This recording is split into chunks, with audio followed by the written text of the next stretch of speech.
Before we begin tonight's story, take a moment to subscribe, like, and share this channel if you enjoy emotional stories about love, healing, second chances, and the quiet strength of people who refuse to give up. Every subscription helps us bring more powerful stories to life. Now settle in, get comfortable, and let this story take you somewhere unexpected. The worst mistakes in life never feel like mistakes when you make them. They feel like hope. That was what I kept telling myself as I stood behind the counter of Harbor Lights Diner at 5:30 in the morning, tying the faded blue apron I had worn almost every day for the last 3 years. Outside, the Maine coastline was still wrapped in darkness. The harbor lights shimmered across the water like scattered stars, and fishing boats rocked gently against the docks. Most people thought mornings by the ocean were peaceful. They had never tried paying overdue bills while pretending everything was fine. My name is Delaney Brooks. I was 29 years old, working 2 jobs, helping support my mother's medical expenses, and trying very hard to convince myself that my life was moving forward. Some days I even believed it. The bell above the diner door jingled at exactly 6:15. It always did. I didn't need to look up to know who had arrived. Wyatt Mercer. Same booth. Same black coffee. Same quiet expression. For 6 months he had walked into the diner every morning without fail. He never stayed long. Never made small talk. Never flirted. Never asked personal questions. Yet somehow his presence always changed the atmosphere of the room. Conversations softened. Arguments stopped. Even the loudest customers seemed to lower their voices when he entered. I poured his coffee before he asked. "Morning," I said. He gave a small nod. "Morning." That was usually the entire conversation. I carried the mug across the diner and set it in front of him. Steam curled upward between us. Wyatt glanced at my wrist for half a second before looking away. The motion was so quick most people would have missed it. I didn't. I pulled my sleeve down instinctively. The truth was I had become very good at hiding things. Worry. Exhaustion. Regret. Especially regret. 7 days earlier I had made the decision that now replayed in my mind every night before I fell asleep. I had answered a phone call I should have ignored. Garrett Nolan. My ex. The owner of a popular seafood restaurant near the harbor. The man I had spent 2 years trying to build a future with before realizing some people loved control more than they loved people. He had apologized. Said he had changed. Said he missed me. Said all the things people say when they want another chance. And for reasons I still didn't fully understand, I listened. Maybe because part of me wanted to believe people could become better. Maybe because loneliness can sound a lot like forgiveness if you listen long enough. The diner grew busier as sunrise painted the windows gold. Orders piled up. Coffee poured. Plates clattered.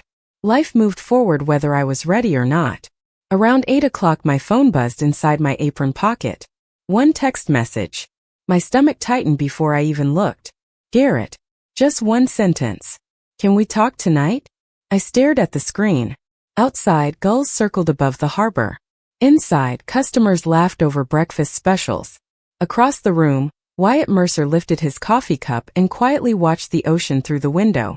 Everything looked normal. Everything felt normal. But deep down, a strange feeling settled into my chest. The kind that arrives just before a storm. The kind that whispers your life is about to change whether you want it to or not. There is a moment when you know you should walk away, but your heart starts negotiating with your common sense.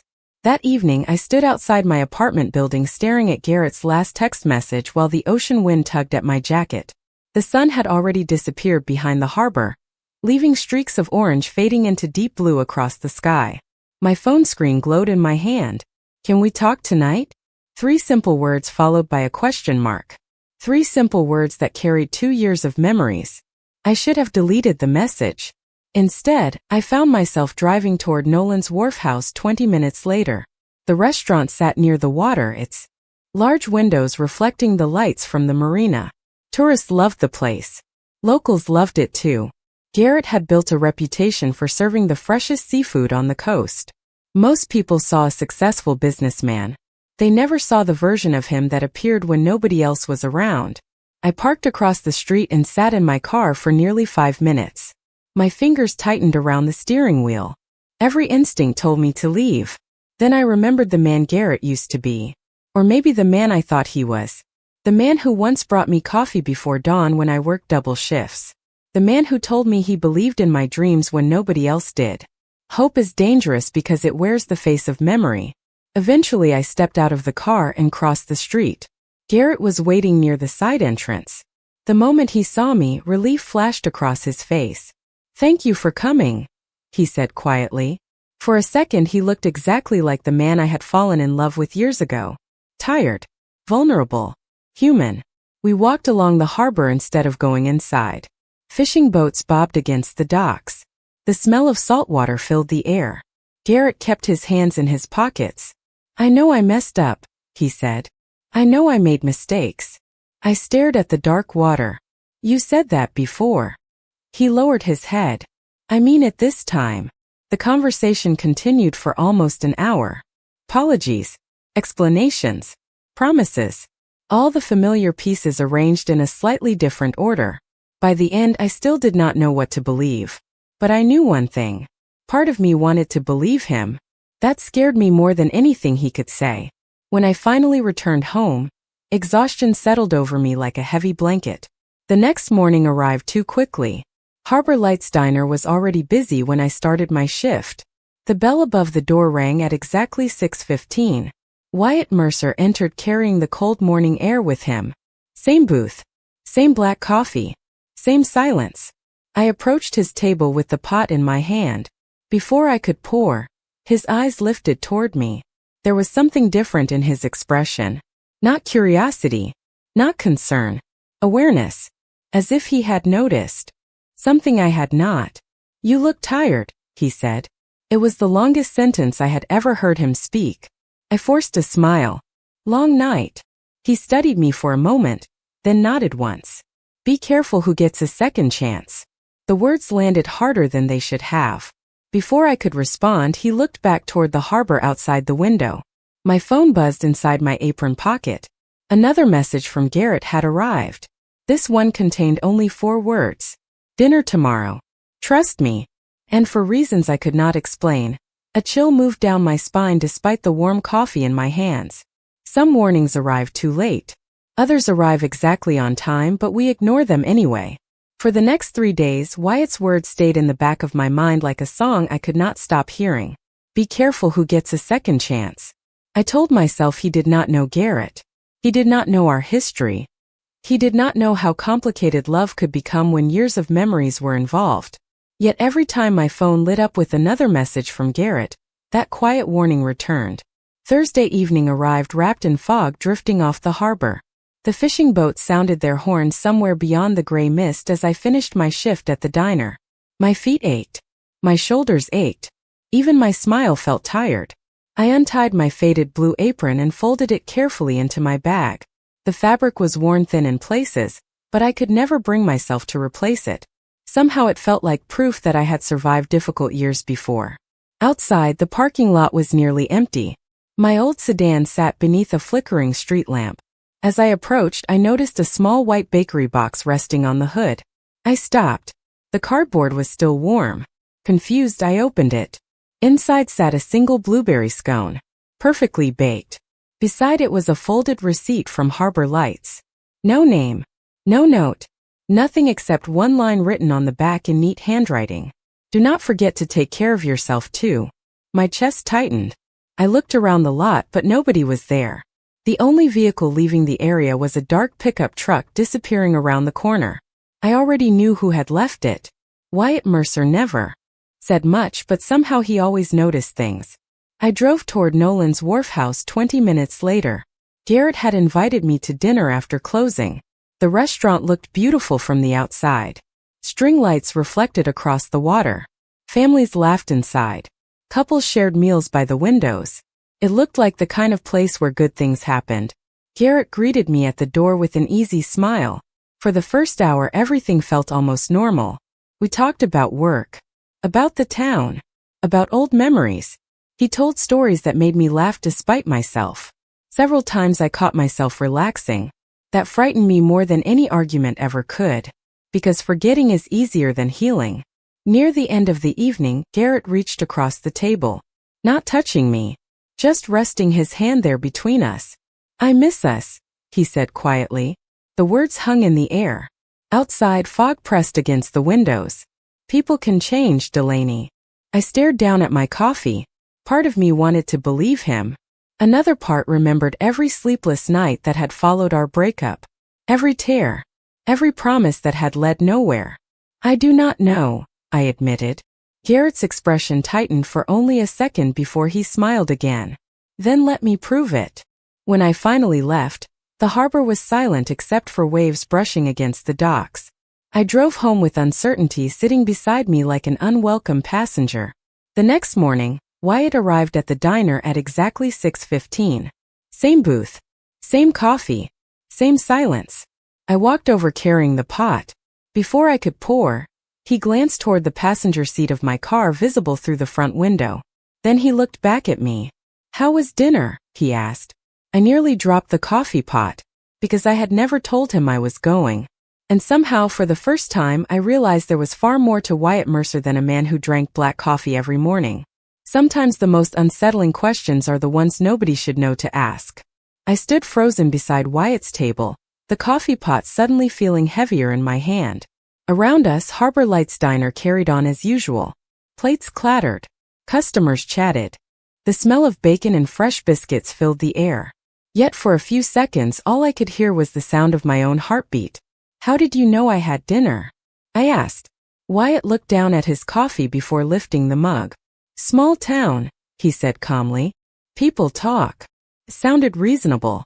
Almost too reasonable. I poured his coffee and forced myself to move on.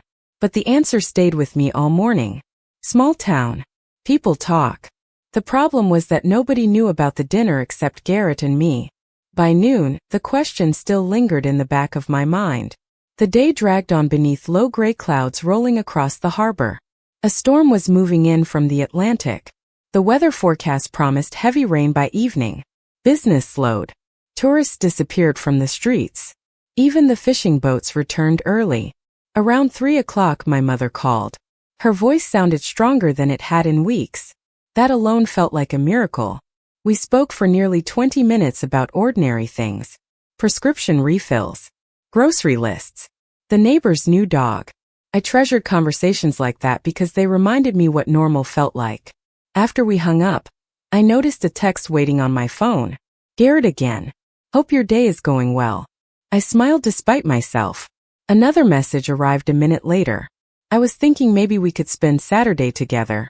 No pressure. Just us. The old version of me would have ignored it. The newer version hesitated. Maybe that was my problem. I kept confusing kindness with change. By 6 o'clock, rain hammered against the diner windows. The parking lot shimmered beneath the glow of streetlights. I was stacking chairs when the bell above the door rang unexpectedly. Wyatt stepped inside. He rarely came in twice during the same day. Water dripped from his dark jacket. His expression looked exactly the same as always. Calm. Controlled. Difficult to read. We are closed, I said with a small smile. I know. He glanced toward the storm outside. Your right taillight is out. I blinked. What? Your taillight. It stopped working. I stared at him. My car was parked behind the building where nobody could see it from the road. How would you know that? For the first time, Wyatt seemed caught off guard. Not nervous. Just momentarily silent. Then he reached into his pocket and placed a small box on the counter. Inside was a replacement bulb. You should fix it before someone pulls you over. Before I could ask another question, he turned toward the door. Wait, I called. He paused. Why do you keep helping me? Rain pounded against the glass. Wyatt's hand rested on the door handle. For several seconds he said nothing. Then he looked back at me. The sadness in his eyes appeared so suddenly it stole my breath. Because sometimes people ignore danger when they think they are looking at love. And with that, he walked back into the storm, leaving me standing alone beside a replacement taillight and a warning I was beginning to fear might be true. The hardest lies to recognize are the ones we tell ourselves. I spent the next 2 days trying to convince myself that Wyatt Mercer was simply an observant man. Nothing more. Maybe he drove past the diner and noticed my car. Maybe someone had mentioned my dinner with Garrett. Maybe there was a perfectly reasonable explanation for everything. The problem was that every explanation felt weaker than the last. Saturday arrived bright and clear after the storm. The entire town seemed to wake up smiling. The annual harbor festival had begun. Colorful tents lined the waterfront. Local musicians played near the docks. Children ran between food stands carrying cotton candy bigger than their heads. It was the kind of day that made people believe life could stay simple forever. I worked the morning shift before meeting Garrett in the afternoon. By noon, Harbor Lights Diner was packed. My faded blue apron was dusted with flour from the blueberry pies I had baked before sunrise. Customers filled every booth. Through the front windows, I could see crowds moving along the harbor. And sitting at his usual table near the corner window was Wyatt. Same black coffee. Same calm expression. But today felt different. Several people stopped at his booth to shake his hand. Others nodded respectfully as they passed. Even Mayor Collins crossed the diner to greet him personally. Watched the interaction while carrying plates to a family of tourists. Something about it made me uneasy. Wyatt never acted important. Yet important people seemed to know exactly who he was. Around 1 o'clock, Garrett arrived unexpectedly. The moment he stepped inside, several customers waved at him. He smiled easily and shook hands as he crossed the room. He looked confident, successful, charming. The version of himself the town admired. "You ready for this afternoon?" he asked. I glanced at the crowd. "As ready as I can be." Garrett laughed. "Relax. It is just the festival." Then his eyes drifted toward Wyatt's booth. The smile on Garrett's face disappeared for a fraction of a second. It happened so quickly most people would never notice. I did. Wyatt looked up from his coffee. Their eyes met across the diner. No greeting. No acknowledgement. Just silence. Cold and uncomfortable silence. Garrett turned back to me. "You know him?" I asked. "Who?" "Wyatt." Garrett shrugged too quickly. "I know who he is." Something about his tone bothered me. Before I could ask another question, he changed the subject. The rest of the afternoon passed in a blur of festival crowds and live music drifting across the waterfront. By sunset, Garrett and I were walking together along the harbor. The sky glowed orange and gold above the ocean. For the first time in weeks, I felt myself relaxing. Maybe this could work. Maybe people really could change. Then Garrett's phone rang. He glanced at the screen. Instantly, his expression darkened. Not angry. Nervous. He rejected the call without answering. A minute later it rang again. Then again. By the third call, he looked genuinely unsettled. "Everything okay?" I asked. Garrett forced a smile. "Just business." But as he slipped the phone back into his pocket, I noticed something I had never seen before. His hand was trembling. And for reasons I could not explain, my thoughts immediately turned to Wyatt Mercer. Secrets rarely announce themselves. Most of the time, they reveal their existence through small cracks that nobody else notices. After the Harbor Festival, I could not stop thinking about Garrett's reaction when his phone kept ringing. The nervous look in his eyes did not match the confident man everyone else saw. It did not match the man who kept telling me he had changed. Sunday morning arrived cool and bright. Fishing boats moved slowly across the harbor beneath a pale blue sky. Harbor Lights Diner filled with its usual crowd of regulars, and I buried myself in work the way I always did when my thoughts became too loud. Coffee. Orders. Smiles. Refill the sugar containers. Wipe the counters. Keep moving. If I kept moving, maybe I would not have to think. Around 8 o'clock, Garrett walked through the door carrying a paper bag from a local bakery. Several customers greeted him immediately. He smiled and waved. The charming restaurant owner everyone adored. He brought the bag to the counter. "Your favorite cinnamon rolls," he said.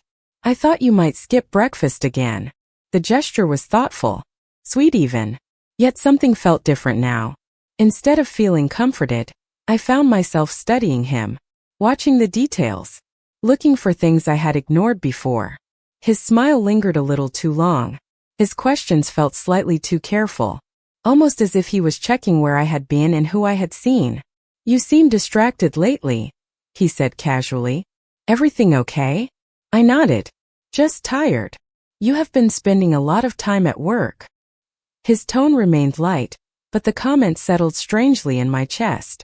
Before I could answer, The bell above the diner door rang again. Wyatt Mercer entered.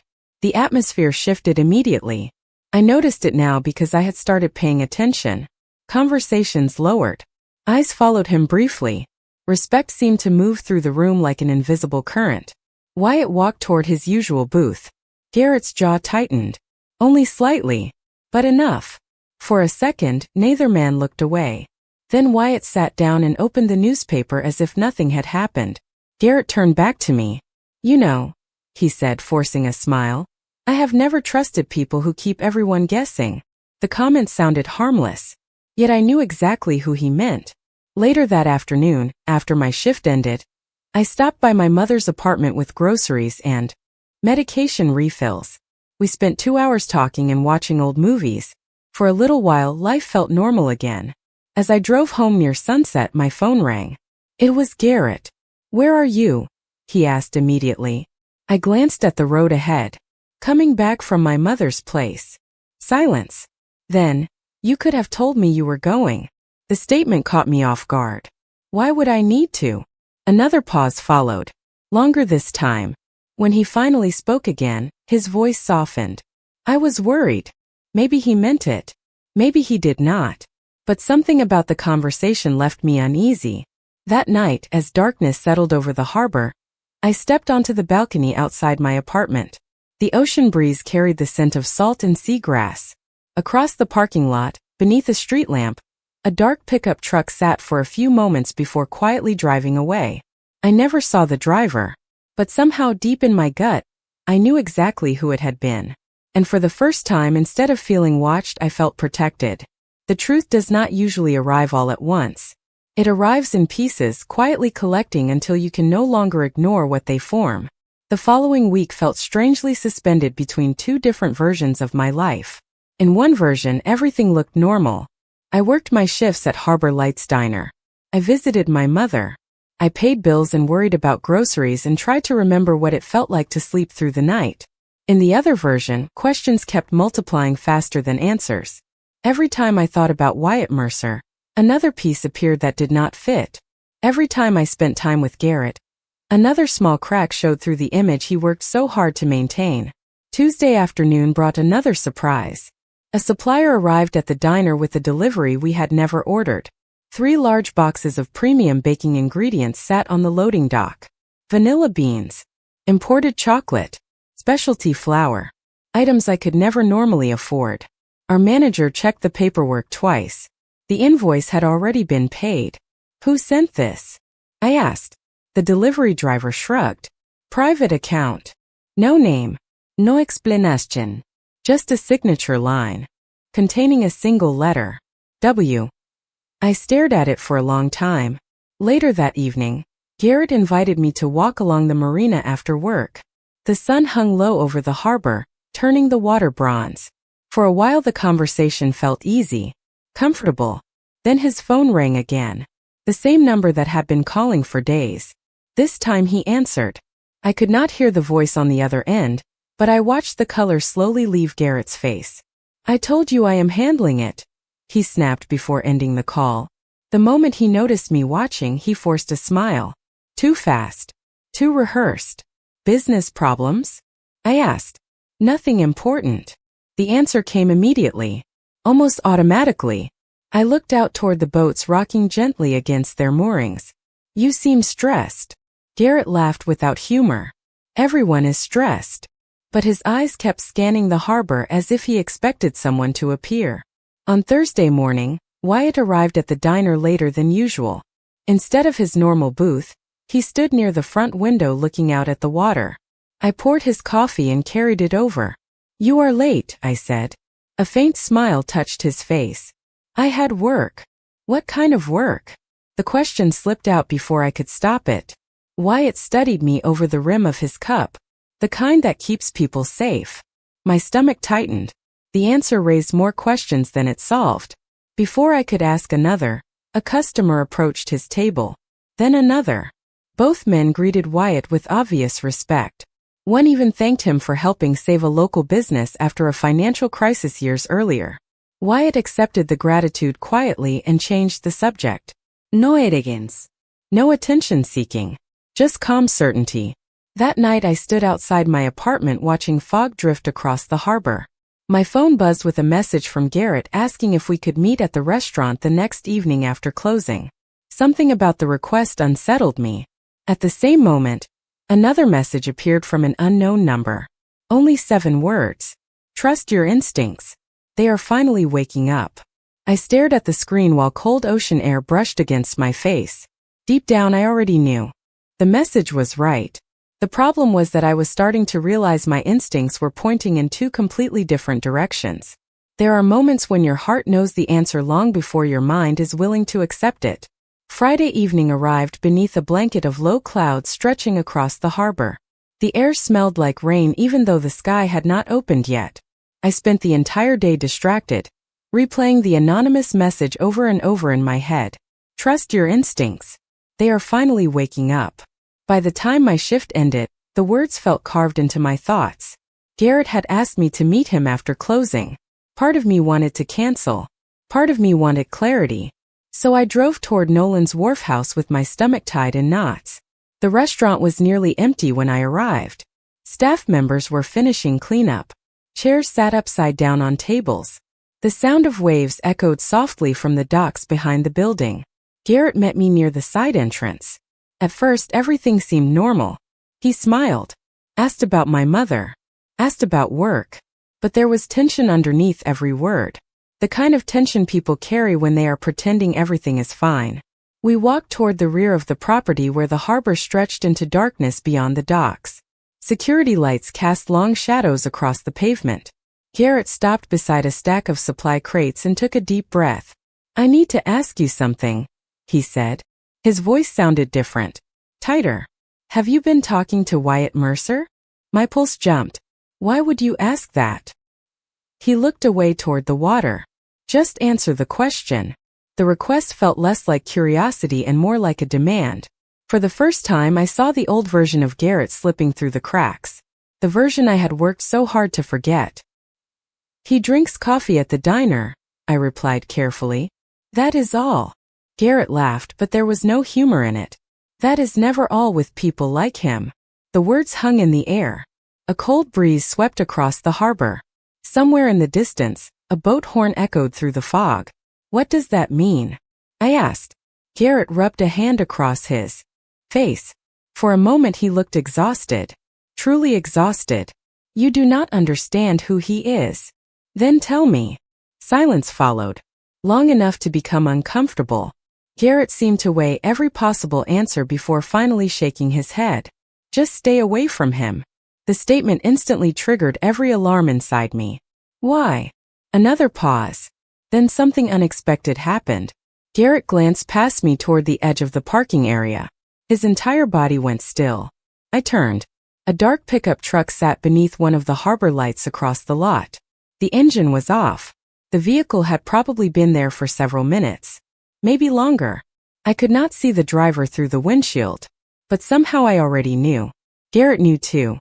The color drained from his face. The silence that followed felt heavier than any argument. Finally he whispered something so quietly I almost missed it. He is watching. I stared at the truck. My heart pounded. Yet instead of fear, a strange sense of calm settled over me. Because for the first time I realized one thing with absolute certainty. Whatever secrets Wyatt Mercer was hiding, Garrett was far more afraid of them than I was. Fear has a way of revealing truths that pride spends years trying to hide. I barely slept after leaving the restaurant that night. Garrett's expression kept replaying in my mind. Not anger. Not frustration. Fear. Real fear. The kind that settles deep behind someone's eyes when they know something you do not. By morning, the harbor was covered in a thick blanket of fog. The fishing boats looked like shadows drifting through a dream. Harbor Lights Diner filled with regular customers escaping the cold. But even the familiar sounds of breakfast service could not quiet my thoughts. Around 9 o'clock my phone buzzed. Then buzzed again. And again. Garrett.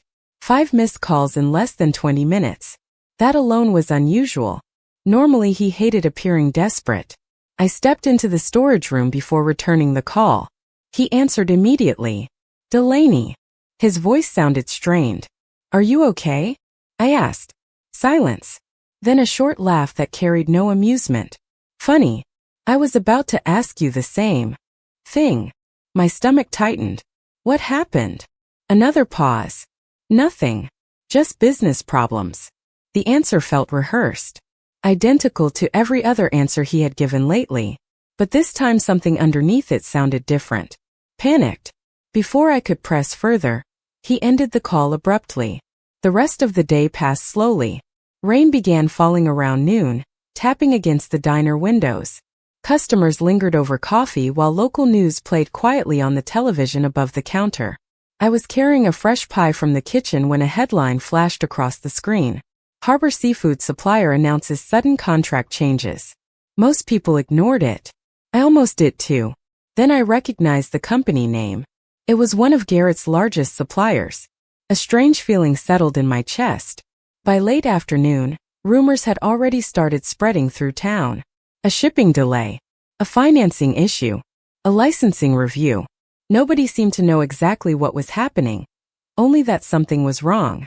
When my shift ended, I drove toward the marina without really knowing why. The rain had stopped, leaving puddles scattered across the pavement. Nolan's wharf house stood illuminated against the dark harbor.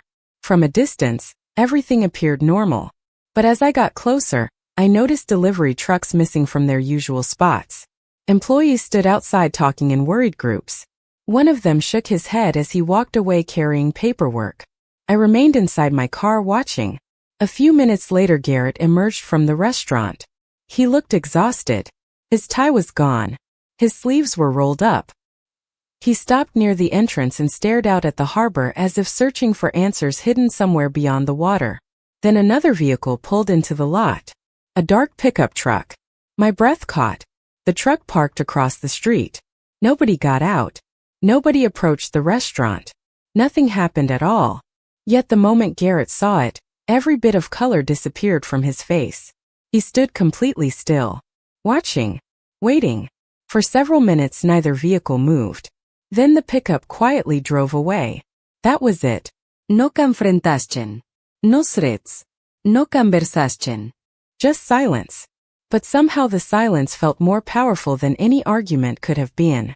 Later that evening, as I sat alone in my apartment, another anonymous message appeared on my phone. Only 6 words this time. The call has already been made. I stared at the screen while cold fear slowly mixed with curiosity, because deep down I knew one thing. Whatever was happening to Garrett had started long before tonight. And somehow Wyatt Mercer had seen it coming before anyone else. People like to believe that power announces itself loudly. Expensive cars. Security details. Headlines. The truth is far stranger. Real power often moves so quietly that you only notice it after everything around it has changed. The following Monday, the town woke up to a new round of rumors. Harbor conversations spread faster than the tide. Customers discussed them over coffee. Fishermen discussed them on the docks. Even my mother mentioned hearing whispers from neighbors. Something was happening to Nolan's wharf house. Nobody seemed to know exactly what. They only knew that problems kept appearing one after another. A shipment had been delayed. A lender was reviewing paperwork. Several vendors had suddenly changed their terms. None of it sounded dramatic by itself. Together, it sounded like a business struggling to stay afloat. By noon, Garrett called 3 times. I finally answered during my lunch break. Delaney. His voice sounded exhausted. Can we meet? I stared out the diner window at gray waves rolling across the harbor. What is going on? Another long silence. I just need to see you. For a moment, I heard genuine vulnerability beneath the stress. The old version of me immediately wanted to help. The newer version had started asking questions. Tonight, I said carefully. After work. When evening arrived, I found Garrett sitting alone at a small table inside the restaurant. The dining room felt different now. Quieter. Half the tables sat empty despite what should have been a busy night. Garrett looked older than he had a week ago. Dark circles shadowed his eyes. Several unopened folders rested beside his elbow. You look tired, I said softly. He laughed. That is because I am tired. For several minutes we talked about ordinary things. Neither of us wanted to touch the real subject. Eventually he leaned back in his chair and rubbed his face. Have you ever felt like someone was always 3 steps ahead of you? The question caught me off guard. What do you mean? His eyes drifted toward the harbor outside the window. Every solution disappears before you can reach it. Every door closes before you arrive. The words sounded less like frustration and more like surrender. Suddenly I remembered the anonymous message. The call has already been made. A chill moved through me. Garrett, I asked quietly, who are you afraid of? His gaze snapped back to mine. For one brief second, real panic appeared. Then it vanished behind a practiced smile. Nobody. It was the fastest lie I had ever seen him tell. Later that night, after leaving the restaurant, I drove home along the coastal road. The moon reflected across the ocean like liquid silver.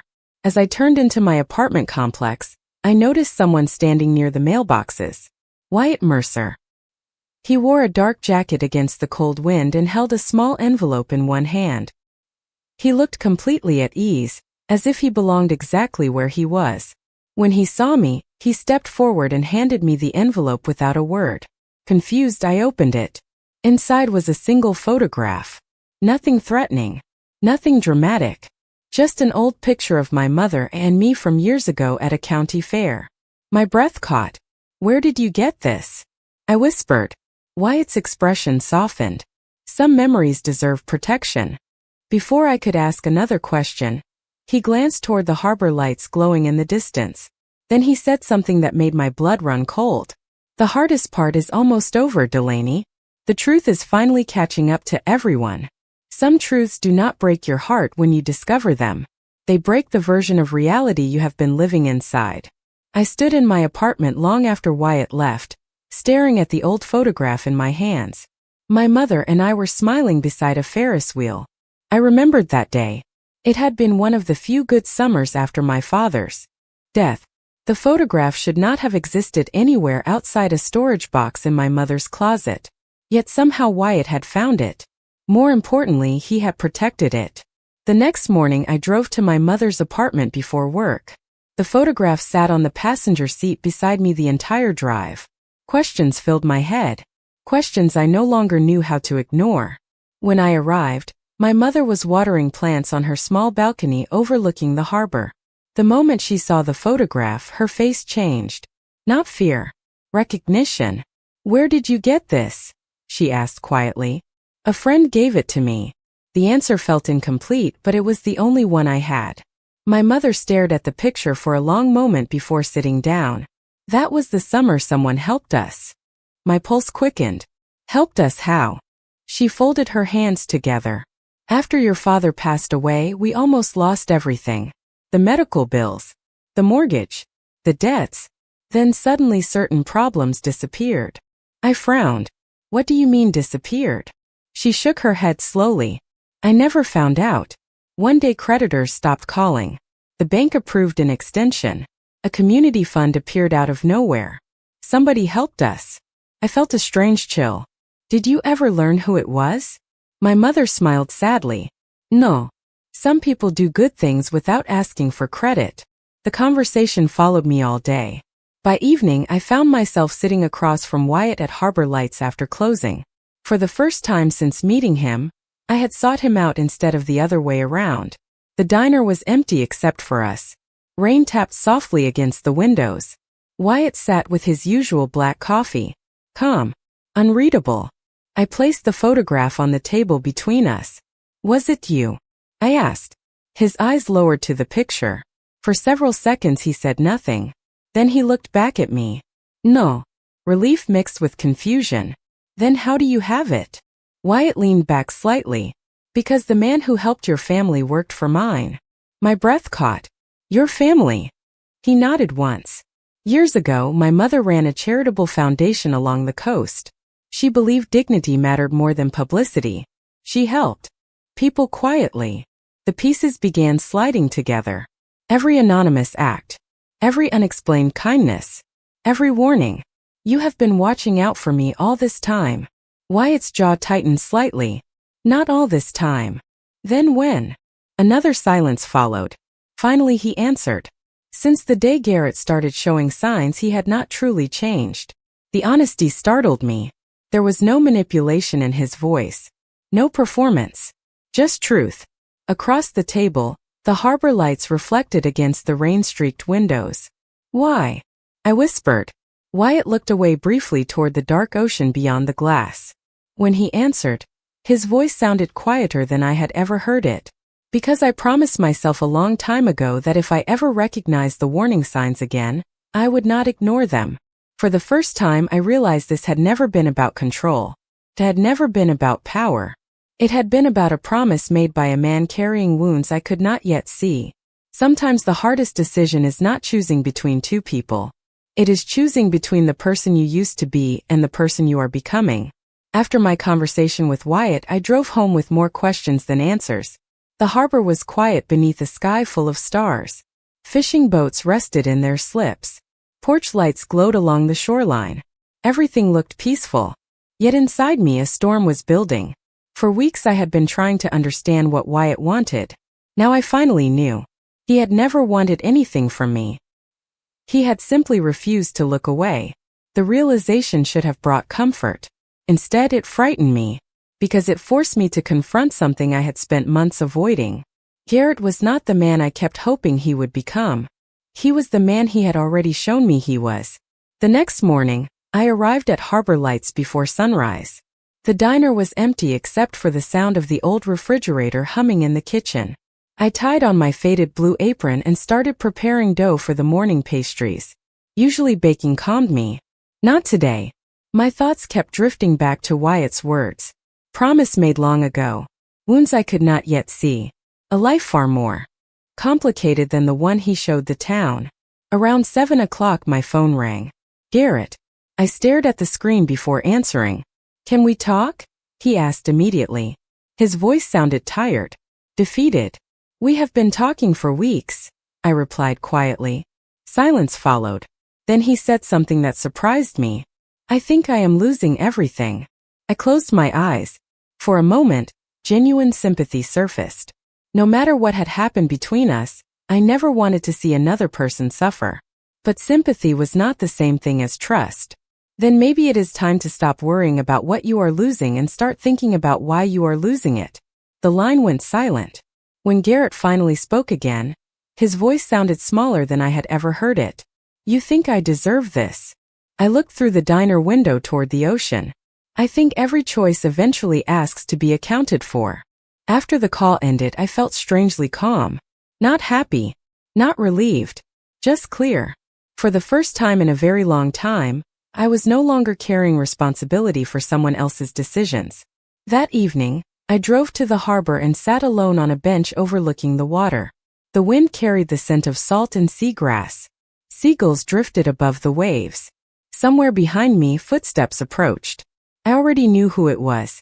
Wyatt sat down beside me without speaking. For several minutes, neither of us said a word. The silence felt comfortable. Honest. Finally, I turned toward him. You knew I would have to figure it out myself, did not you? He nodded once. People rarely keep lessons they are forced to learn. I smiled faintly. The answer felt exactly like him. Quiet. Direct. True. The sun dipped lower toward the horizon, painting the harbor gold. For the first time in months, I felt the weight on my chest beginning to lift. Not because my problems had disappeared. Not because life had become easier. But because I had finally stopped mistaking hope for denial. And as I sat beside Wyatt Mercer watching the tide roll in, I realized the next chapter of my life was no longer waiting somewhere in the future. It had already begun. The people who change your life rarely arrive with promises. They change your life by quietly keeping the promises they made to themselves. Autumn arrived slowly along the Maine coast. The harbor air grew colder. Leaves turned shades of gold and crimson. Fishing boats continued their daily routines while life settled into a new rhythm I had never expected to find. 3 months had passed since the night everything began to change. Nolan's wharf house still stood beside the water, but under different management now. Garrett had eventually stepped away from the business. The details were nobody's concern except his own. The town moved on the way towns always do. Stories faded.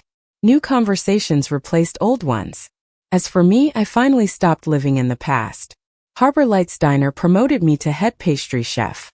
My specialty desserts became popular enough that customers sometimes drove an hour just to buy them.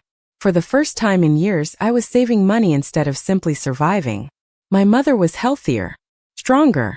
The future no longer felt like something to fear. One chilly Saturday morning, I arrived at the diner before sunrise carrying a tray of fresh blueberry pastries. The harbor lights reflected across the dark water beyond the windows. Inside, everything smelled like cinnamon, coffee, and warm bread. Felt like home. At exactly 6:15, the bell above the door rang. Some things never changed. Wyatt Mercer stepped inside carrying the cold morning air with him. Same calm expression. Same quiet confidence. Yet everything felt different now. Not because he had changed. Because I had. He sat at his usual booth while I poured his coffee. For a moment, neither of us spoke. Then Wyatt reached into his jacket and placed something on the table. A small silver key. Confused, I picked it up. "What is this?" I asked. A faint smile touched his face. "The answer to a question you asked a long time ago." I looked at him. "What question? What comes next?" My heart skipped. Wyatt explained that a vacant storefront near the harbor had become available. A small bakery space with an apartment upstairs. The owner was retiring. The opportunity was real. Affordable. Possible. Everything I had once dreamed about but never believed I could reach. I stared at the key in disbelief. "You bought it?" Wyatt shook his head immediately. "No." His voice remained firm. "You are buying it." I blinked. "What?" "You earned this, Delaney. I only made sure you knew it existed." The difference mattered. More than he probably realized. Because for the first time in my life, someone was supporting my future without trying to control it. My eyes stung unexpectedly. Outside, dawn slowly painted the harbor gold. Inside, warmth filled every corner of the diner. Wyatt looked out toward the ocean for a moment before speaking again. "A long time ago, I watched someone I loved stay in a situation that slowly stole pieces of who she was. I promised myself that if I ever saw those warning signs again, I would not stay silent." His gaze returned to mine. Not because I wanted to save anyone. Because I knew what happens when nobody tries. The honesty in his voice settled deep inside me. I reached across the table and covered his hand with mine. No dramatic speeches. No grand declarations. Just understanding. Sometimes healing arrives quietly. Like morning sunlight crossing the water. Like a faded blue apron finally being retired after years of hard work. Like realizing that real protection never asks you to become smaller. As the first rays of sunlight filled the harbor, I looked toward the future waiting beyond the window and finally understood something simple. The right people do not rescue you from your life. They remind you that your life still belongs to you. If this story touched your heart, please subscribe, like, and share it with someone who may need this reminder today. Real love never asks you to become smaller, and real protection never takes away your freedom. Leave a comment and tell us which moment stayed with you the most. Thank you for spending your time with us, and we hope to see you again in the next story.